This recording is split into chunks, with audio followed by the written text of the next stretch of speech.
Hi there, I am Wisdom and I welcome you to today's lesson on To See Media. Our focus for today, we are looking at cognitive distortions, and we'll examine what it is and then we'll attempt to understand some cognitive distortions. And in the next few minutes, I hope that you stay with us as we run through this important topic. Now, when we talk about cognitive distortions, we are looking at errors in how we think. So, our beliefs, our ways of perceiving ourselves and the world, challenges in those perceptions, those beliefs, those ways of thinking that end up not helping us in our everyday lives. And so, when we say cognitive distortions, they are ways of thinking, certain belief systems that are not necessarily healthy. And all of us, in one way or the other, may have these kinds of thoughts that are errors in thinking or unhealthy ways of thinking. But then the problem becomes when these ways of thinking become consistent, they become frequent, and they end up causing us to either be distressed or be dysfunctional in some of the things or all of the things that we do.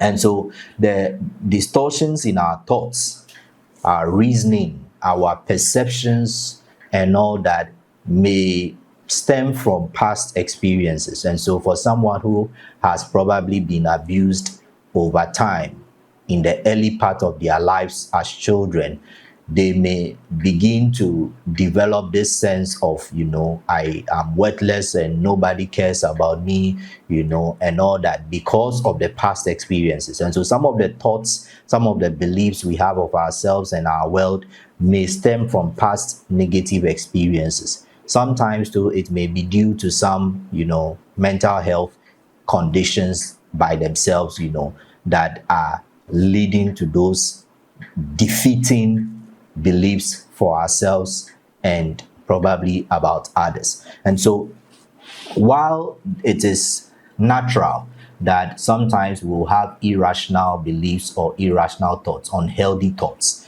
they can have long-term consequences on us and we need to work on them. Now, there are many cognitive distortions. There are a lot of them, but we'll try to look at a few of them. The first one we'll talk about is what we call overgeneralization. So there are some times where one particular thing will happen and you'd find people exaggerating it. It's like they are extending it as though that thing has always been happening or that is always the case. And so someone probably meets a woman or a man and the person speaks in a harsh way. And then the person says that these people from that place, that is how they are. And so Evers, that is how they are. Asantis, that is how they are. The person uses one experience, one event that was negative when they met somebody or when they lived in a particular neighborhood, and then they generalize it. So they overextend that experience to mean that everybody who belongs to that tribe is like that. All fair people become, boxed in how, the person's experience didn't help them. So that is overgeneralization. So overgeneralization is one of the common cognitive distortions that we need to pay attention to. And that is because one single event does not mean that every other event is the same. So we draw conclusions that are based on a single experience. We draw conclusions on people just because one day you met them and probably they were not in the right mood. So how they spoke, how they reacted may just have been because of their state in that moment. But a lot of times people would just say that that is how he is, that is how she is, without having evidence that this person is the same everywhere or in different situations or circumstances. So that way of thinking, if it becomes persistent, if you continue to generalize things based on one single event that may not necessarily even have been, premeditated. Sometimes it's just a coincidence. You went somewhere and you were supposed to meet somebody important, and when you got there, the person was not there. That is how these people are. They'll tell you to come, and then they will never show up themselves because they think they are big people. And then because of that, subsequently you may get opportunities to meet somebody who is a big man or a big woman, and you will not take it because of that sense of reasoning that these big people, they will tell you to come and they will not show up. That was just a single event. Maybe something came up and this person who had invited you had to attend to that equally important other assignment. So overgeneralization is one of the common cognitive errors or distortions that if you are not able to deal with, it becomes chronic. It becomes something that may persist. And if you are relating with people that overgeneralize, it can be frustrating, to relate with them. The second one we'll talk about is what we call control fallacy or control fallacies. Now, sometimes we think that we are in charge, we are in control, we are able to handle situations, but it becomes an error in reasoning, a cognitive distortion or cognitive bias or error if we believe that, number one, we can control all things or we have control over everything around us. And, because of that, you may find yourself, battling with hopelessness at some point if things always or most often don't end up going the way you want. And so it is important to understand that you can't control everything. There are some things within your control and there are some others that are not within your control. And so the belief that we can control ourselves all the time and control our surroundings and all that can make you even have another distortion in thinking we call self-blame or blaming oneself. So all the time you end up blaming yourself. Somebody is not happy, you think it is you. You are personalizing. So we also say personalization. So everything you attribute it to yourself. The happiness of others, you think it is you that is responsible for that. When things go wrong, you think it is you that didn't do something right. So you will always be personalizing. Somebody is having a conversation, you are passing by, they start laughing. You think they are laughing at you. And that is because of this control fallacy, where sometimes we feel that we have control over ourselves completely and others. And the second leg of this control fallacy is when we also feel that we have no control over our lives. And this phenomenon can be quite serious. We have this thing we call learned helplessness. And as I mentioned earlier, sometimes these cognitive errors or distortions come from past negative experiences. So someone who has been abused, gone through a lot of abuse for a long time, and they didn't find a way out. They were abused physically, emotionally, sexually, and all. And at a point, they may learn to be helpless. They feel they can't do anything about it. And if you are relating with such a person, you are speaking to such a person, you see that they believe that they are helpless. Like, I can't do anything. If you make suggestions to them to start a business, they feel that they can't handle it. If you ask them to do something, they think they can't do it because of that belief that they have no control over themselves and they are just some helpless, nobodies. So that control fallacy is also something that we need to pay attention to. The important thing to realize is that in this life, there are things that you can control and there are things that you cannot control. So you have things you can influence for yourself, but there are certain opportunities, certain things that you have no control over. So when they don't go the way you want, you don't blame yourself, you don't hit hard on yourself. You can't control how the weather is, and so you may have planned your day in a certain way, but it decides to rain.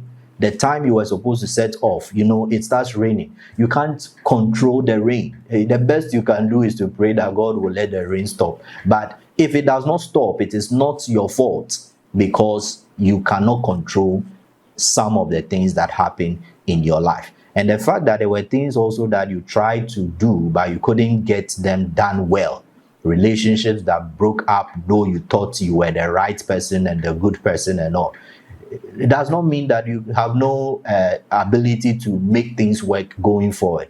You have some control over your own emotions and how you interpret what happens to you. You have some control over who you allow into your life, into your space. And so that balance is necessary so that we do not end up, being victims of our own sense of either complete control or a lack of absolute control. The third one we'll talk about. In fact, I've linked one already. So essentially, we've done three. So spoken about overgeneralization, which is where one single event, one single experience, we tend to overly, attribute it to everything being the same way or all people being the same way. And we've also discussed control fallacies, where we either think we have absolute control of ourselves and others, or we feel we have no control at all of ourselves and others. And then I've linked the bit about self-blaming or personalization as well. Personalization is where you feel that everything that happens is your fault, or you attribute whatever goes on with others to yourself. And that error in thinking, sometimes, it may be because the person has a particular mental health issue and they are manifesting those kinds of thinking. So there are those extremes, but it is also something that may be common where, you feel that somebody who is talking and laughing probably is mocking you. Occasionally, it may come as a thought, but if you persist in that way of thinking, then we say that there's a problem and you need to address it. So the fourth one we'll talk about is the mind reading. Mind reading. So there are some times that people sort of assume. So there's this quote, I don't remember who it is attributed to, that says that assumptions are the termites of relationships. And so sometimes we assume, we think on behalf of people, so to speak. So you assume that you know what the other person is thinking, and because of that, we jump into conclusions on certain things. So the person starts speaking, and then you've already concluded what they are trying to intend. The person laughs in a certain way, and you are assuming that maybe this is what they are thinking. So we make certain assumptions that are negative because of what we think others are thinking. So somebody expresses themselves in a meeting, and the bit about personalization comes in. The person is probably making their own point, but because of the mind reading, this whole thing about assuming what others are thinking just based on what they are saying or how they are behaving, can lead you to say that they are targeting you in that particular meeting. Yes, it may be true, but it can also not always be true. It may be a false assumption. And so we do not need to entertain that bit of reading people's mind. If you have concerns, just ask the person and get clarity. If not, we would always assume things that are really not the case. Somebody asks you to do something, your superior says you should do something. Sometimes we assume what they are looking out for, and then we try to do it that way to please them, and they end up not being pleased. But it would have been better if you ask them what their expectations are and what exactly they want you to do, so that you would have done the thing and done it well. The fifth one we'll look at is what we call the all or none thinking. All or none thinking. So thinking in this black and white, or black or white situation. So it's either A or B. There's no other option in how we look at things. And so we view things in the extremes. So it's either fair or unfair. There's no place of balance. He either loves me or does not love me. It will either work out or it will not work out. So we are not thinking in the gray areas. We are not looking at the other possibilities that maybe for some moment you will struggle and then the things will work out. So the fact that in the moment things are not looking fine does not mean that the business will not go on well. If you are someone who thinks in the all or nothing way, everything is viewed in the extreme. And so you are either a perfect partner or you are the worst. And if you have a relationship partner, married partner who is always thinking in this way, everything you do is either it is perfect or it is something that will not please them at all. And that can be some dysfunctional way of thinking. And so all or nothing thinking, also known as the black and white thinking, is also some cognitive distortion that needs to be worked on. We can't always have things happening in an either or situation. There can be situations where both possibilities may be there. There may be other things that you are not looking out for. And so if I have a job interview, I either mess up or I do a perfect interview. The fact that you go in there and you stumble on your first response to a question does not mean that the interview you have failed. That way of thinking is what destabilizes a lot of people. And so when they make one mistake, then the whole bit about overgeneralizing that little mistake to mean that I always make mistakes can cripple you in that moment. The fact that you made one mistake does not mean that you are always making mistakes, and it does not also mean that the interview you have messed it up. No, in that moment that you made the mistake, there's always a way to come back. There are teams that are losing a football match by some goals that you think they wouldn't be able to come back, but they do come back. There have been football matches that people thought this is a dead rubber, but at the end of the day, the opposing team comes back and wins. And so it can't be all or nothing. There's sometimes a gray area, and when you decide to pay attention to the gray areas, the other possibilities, you would be able to have a more meaningful life. The next one we'll talk about is discounting the positives. Discounting the positive or minimization. So there are times where you've done well and everybody is congratulating, oh, you've done so well, you've done so well. There are some people, this becomes their way of, it becomes consistent. You'll notice that every time people congratulate, oh, it's nothing. That is an error in thinking, because it can at some point begin to affect even how people appreciate what you do and all that, because they realize that all the time, if you compliment him, oh, it's nothing, oh, don't. But it is important. We all need some level of motivation as human beings, because we are social beings. And so if you do something very important, you win something that is really significant, and others praise you, you shouldn't shut it down as if nothing really has happened. No, we are not also saying that you now go and bask in all day and then everywhere everybody has to see you, but the discounting the positives can be an unhealthy way of thinking, where when things are even going right and people mention it, there's this person who is always saying, oh no, they just don't have that eye and that space to allow for the positive things to be spoken about or to be highlighted. So the discounting the positives or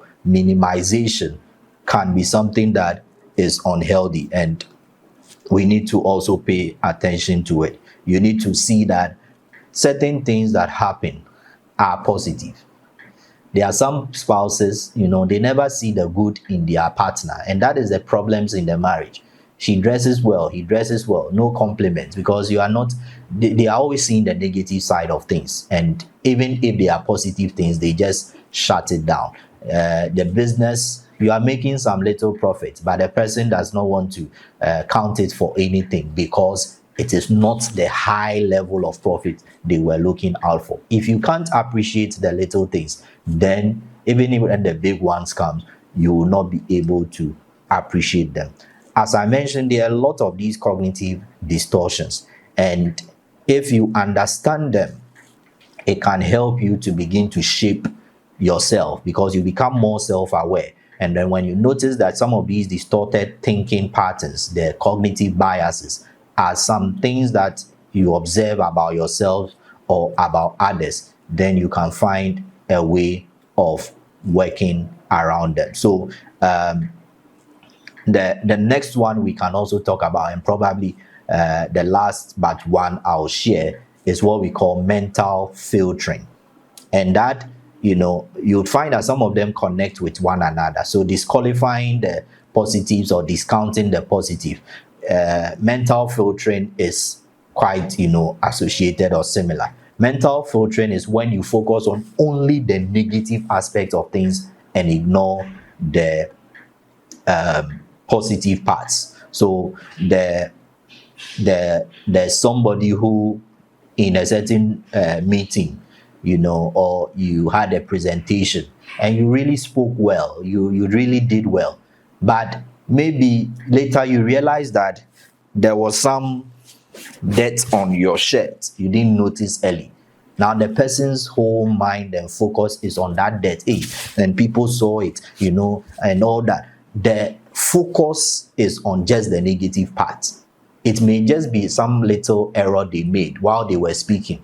Later, they realize that they made a certain little error. That becomes, it's like it distorts your whole day. That is mental filtering. Somebody is talking to you, and it's like your whole mind is on the negative aspects of the things they are saying, even though they complimented you or probably said you did a great job. But because they said you could have done this part, this part wasn't well done, the person focuses on that. So the individual who is mentally filtering or using the mental filtering bias focuses on only negative aspects and ignores, consciously or subconsciously, the positive aspects. And the final distorted way of thinking, the cognitive error, is emotional reasoning. Emotional reasoning. Because I feel it, then it must be true. So the individual relies on their emotions as fact, which is not always the truth. How you feel is situational or based on certain, happenings that your body is experiencing. So the fact that I feel that something will go wrong because, within my system I'm feeling some tension, does not mean that something bad will happen. Emotional reasoning occurs when we believe that our emotions are the fact. So I feel something fishy, then that means that he's lying. No, the fact that you feel uneasy or you feel that they are lying does not mean they are lying. But there are some people who rely on just their emotions to draw conclusions without having evidence. What is your evidence? That once you are sitting in the car and you feel there's something wrong somewhere, then it means that there will be an accident. It may have been because of a past experience in an accident personally or something you have heard. And so that's why I mentioned that some of these distorted ways of thinking or cognitive distortions are related to past experiences that were negative. And so if they become persistent, then you need to get the right support to address them. And if these negative ways of thinking, patterns of thinking, overgeneralization, discounting the positives or disqualifying the positives, self-blaming or personalization, mental filtering, emotional reasoning, and all the ones that we have discussed, if any of them are persistent, then you need some help. You can speak to a professional counselor, you can speak to a psychologist, you can speak to a mental health professional, or you can just have conversations with friends who have some objectivity and can help you to work through your belief systems or your thought patterns that are not being healthy. Once you notice that something is not right and you work on it, it makes you have a better life going forward, and it contributes to having a more healthy mental well-being.